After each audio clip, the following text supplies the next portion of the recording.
Meeting কি বসছে, গোল বৈঠক, নবীকে কিভাবে দাওয়াতের কাম থেকে বিরত রাখতে পারে। একজন পরামর্শ দিল ফাতি নেতা, একটা কাম করেন, মুহাম্মদকে মক্কা দেশ থেকে বিদায় করে দেন। সবাই জুড়ে কন্যা নাউজুবিল্লাহ। দুই নম্বরে আরেকজনকে মক্কা দেশ থেকে বিদায় করলে কি হবে? সে তো সম্ভ্রান্ত পরিবারের সন্তান, হাশিমি বংশের সন্তান, কুরাইশ বংশের সন্তান। আমার দেশের সন্তান আমার দেশেই থাকো। দেশ থেকে বিদায় করে দিলে আমার দেশের মান সম্মান থাকে না, ইজ্জত সম্মান থাকে না। দেশের সন্তান দেশেই থাকো।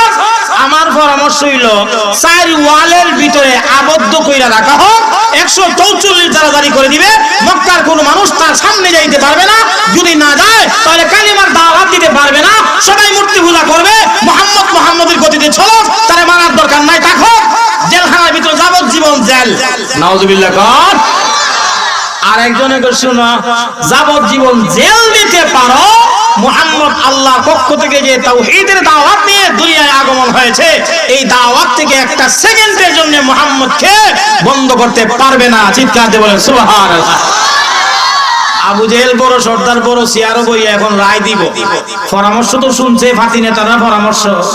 আবু জেহেলকে শোনো, এই মক্কা দেশ থেকে বিদায় করারও দরকার নাই, আর বন্দিশালায় চার ওয়ালের ভিতরে আবদ্ধ করারও দরকার নাই। আমি বড় সর্দার আবু জেহেলের পূর্ণাঙ্গ রায় হলো মুহাম্মদকে একবারে দুনিয়াতে বিদায় করে দিই। আরো ঘুমায় কোন নাউজুবিল্লাহ। আরো জোরে কর। যেই মাত্র আবু জেহেলের সিদ্ধান্ত নিয়েছে নবীকে দুনিয়া থেকে বিদায় করে দিবে, মুহূর্তের মধ্যে আমার আল্লাহ আসমানে আমার নবীর ব্যাপারে একটা সিদ্ধান্ত নিয়েছেন। বলছেন সুবহানাল্লাহ। এইবার আল্লাহ রাব্বুল আলামিন জিবরাইল আমিন আলাইহিস সালামকে ডাকতে বলেন, জিবরাইল, মক্কার আবু জেহেলের নেতৃত্বে 11 জন সর্দার মাতাব্বর বসে কেউ পরামর্শ দিয়েছে মুহাম্মদকে দেশান্তর করার জন্য, এবং কেউ পরামর্শ দিয়েছে মুহাম্মদ আমার নবীকে বন্দিশালায় আবদ্ধ করার জন্য।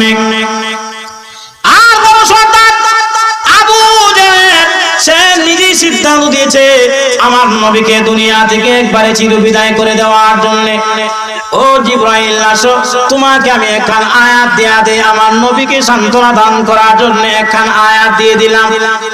এইবারে জিবরাইল আমিন আলাইহিস সালামকে আল্লাহ রাব্বুল আলামিন একখান আয়াত দিয়ে দিল।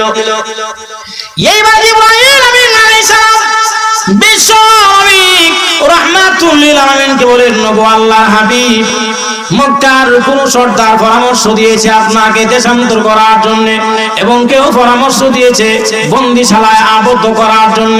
আবু জেহেল পূর্ণাঙ্গ সিদ্ধান্ত দিয়েছে আপনাকে দুনিয়া থেকে একবারে বিদায় করে দেওয়ার জন্য, মানে হত্যা করার জন্য। নবী, আপনি শুনে রাখেন, ওরা আপনাকে দেশ থেকে বিদায় করতে পারবে, এই ক্ষমতা এদের হাতের মধ্যে আছে। কারণ এদের জনবল বেশি, অস্ত্রের বল বেশি, ক্ষমতা এদের বেশি, এই জন্য ওরা পারবে।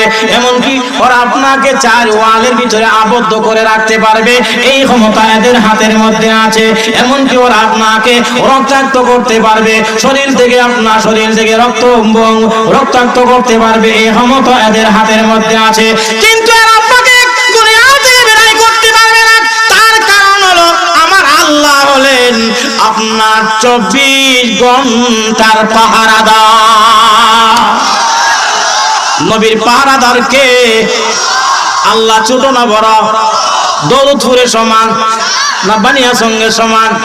আল্লাহ যদি বড় হয়, আল্লাহর আওয়াজটা আল্লাহর মহব্বতে প্রাণ উজাড় করে চিৎকার দিয়ে বলেন, নবীর পাহারাদারকে। আরো জোরে গণকে।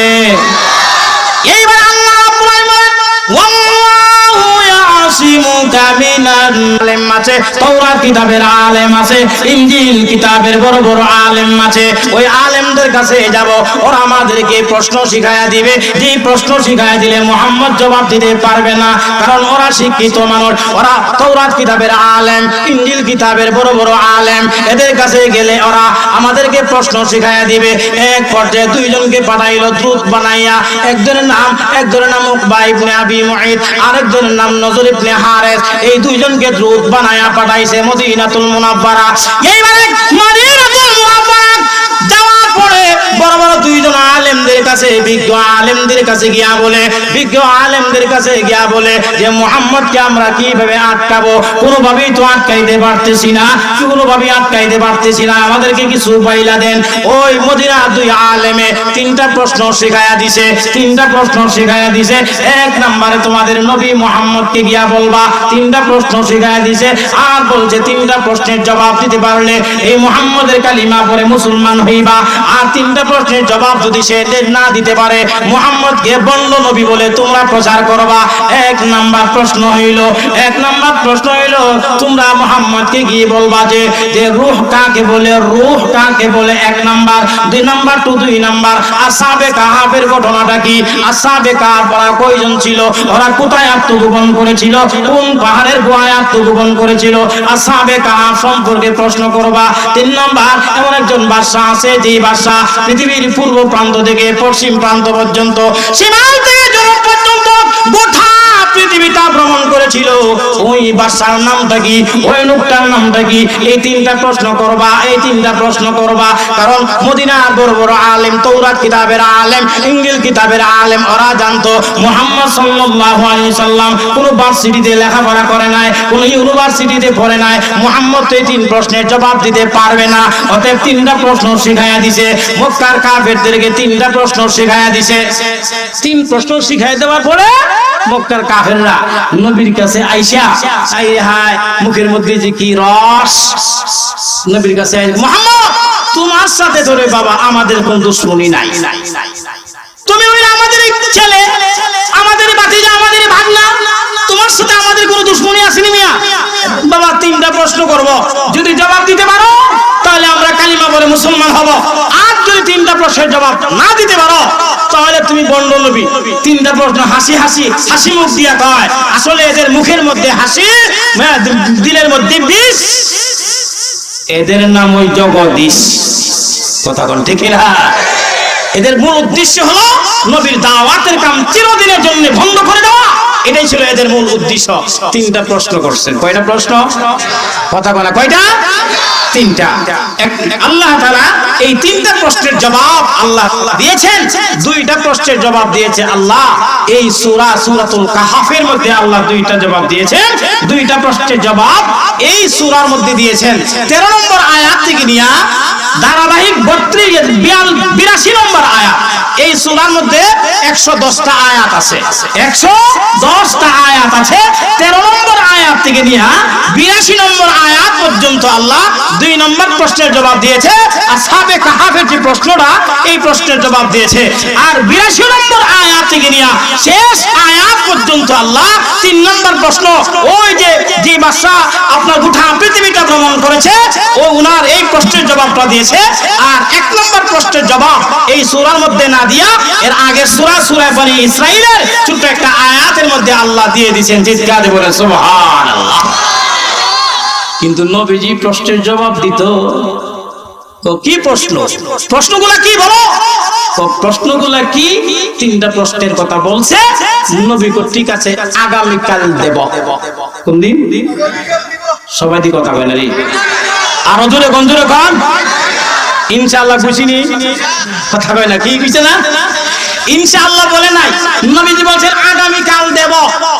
যেই মাত্র বলছে আগামী কাল দেব, নবীর 100% ঈমান ইয়াকিন বিশ্বাস, ঈমান ইয়াকিন বিশ্বাস আল্লাহ আমাকে জানায় দিবে আর আমি 3 প্রশ্নের জবাব দিয়ে দিব। নবীর ইয়াকিন বিশ্বাস 100%। কিন্তু নবীজি ইনশাআল্লাহ বলে নাই। কেন ইনশাআল্লাহ বলে নাই?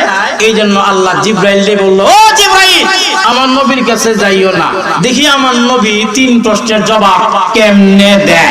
কথা কোন ঠিক না? এখন তো আগামীকাল সকালবেলা কাফেররা আইছে, নবীজির বাড়িতে আইছে, আসার পরে 3 প্রশ্নের জবাব নেওয়ার জন্য আইছে। বললো যে মুহাম্মদ তুমি না বলছিলে আগামীকাল বলবা, তো প্রশ্নের জবাব দাও। নবী যে কোনো কিছু বলতে পারেন না, নবী তো হ্যাঁ না কোনো কিছু বলতে পারে না। যেই মাত্র 3 প্রশ্নের জবাব দেওয়ার পরে, প্রশ্ন চাওয়ার পরে, জবাব চাওয়ার পরে যখন নবীর জবান থেকে বের হয় না, নবী দিতে পারে না। কারণ নবী যা বলছেন সব কার কথা? জোরে কোন না কার কথা? আল্লাহ এই কোরআনের সূরাতুন নাজমের এক আয়াতে আল্লাহ বলছেন, নবী যদি নিজের পক্ষ থেকে কোনো একটা কথা কোরআনে নিচ থেকে ঢুকায় দিত, নিচ থেকে যদি ঢুকায় দিত বা চেষ্টা করত, নবীর শাস্তি হিসাবে আমি আল্লাহ কেমন শাস্তি দিতাম শোনো। নবীর কণ্ঠনালীর মধ্যে চিপা দিয়ে ধরতাম, ডান হাতটা মুছুর দিয়ে ভেঙে দিতাম। তার মানে নবী যা বলেছেন সব কার কথা? যেরকম কার কথা? এখন তো নবী বলতে পারেন না। এখন প্রশ্নটা করতে পারেন যে আল্লাহ এই জিবরাইলকে কেন বন্ধ করলেন? নবীর কাছে আসা বন্ধ করে দিলেন কেন?